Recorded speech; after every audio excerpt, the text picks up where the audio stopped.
ప్రస్తుతం మంత్రి ఉత్తమ్ కుమార్ మాట్లాడుతున్నారు. లైవ్ చూద్దాం. 17,160 crores. ఇప్పుడు ఈ రబీకి మా అంచనా మేరకు 21,000 కోట్లు ఈ మద్దతు ద్వారా వరి రైతులకు ఇస్తున్నాం. అదేవిధంగా ఏ విధంగా మరి ఏరియా కల్టివేటెడ్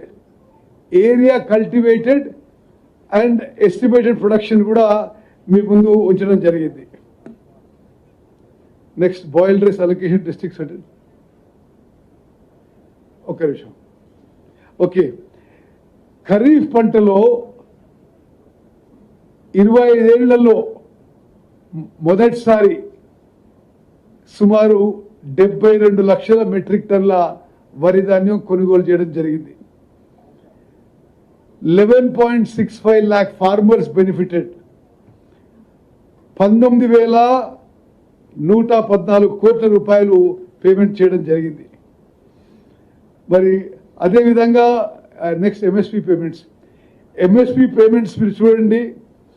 23-24లో 20,964 కోట్లు, 24-25లో 29,710 కోట్లు, 25-26లో మరి టోటల్ 38,000 కోట్ల పేమెంటు ఎంఎస్పిగా రైతులకు ఇవ్వడం జరుగుతుంది. సరే, నెక్స్ట్ సన్న బియ్యం గురించి. అది మిత్రులారా, మీ అందరి ద్వారా తెలంగాణ ప్రజలకి రైతులకి మేము తెలియజేసింది ఏమిటంటే,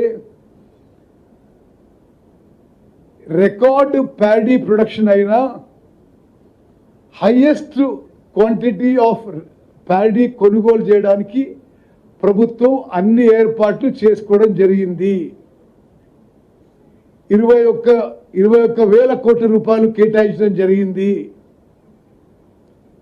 ఎక్కడ ఏ రైతుకే ఇబ్బంది వచ్చినా మరి కంట్రోల్ సెంటర్ ఫోన్ చేస్తే ఇమీడియట్ రెస్పాన్స్ చేస్తాము. జిల్లా కలెక్టర్ని అలర్ట్ చేయడం జరిగింది. ప్రతి గ్రామ పంచాయతీలో చివరి రైతు నుంచి చివరి గింజ కొనుగోలు చేసే వరకు మా ప్రభుత్వం ఈ ప్యాడీ ప్రొక్యూర్మెంట్ ఆపరేషన్ సిస్టమేటిక్గా, స్మూత్గా, సక్సెస్ఫుల్గా నడిపిస్తుందని చెప్పి నేను మనం చేస్తున్నాం. ఏంటిది ఏమన్నాడు? ఏదో మార్క్ఫెడ్ అంటాడు. ఓకే, మార్క్ఫెడ్ నుంచి వీళ్ళు తీసుకున్నారు, వాళ్ళు తీసుకున్నారు, వారికి తెలియదో ఏమో కానీ మార్క్ఫెడ్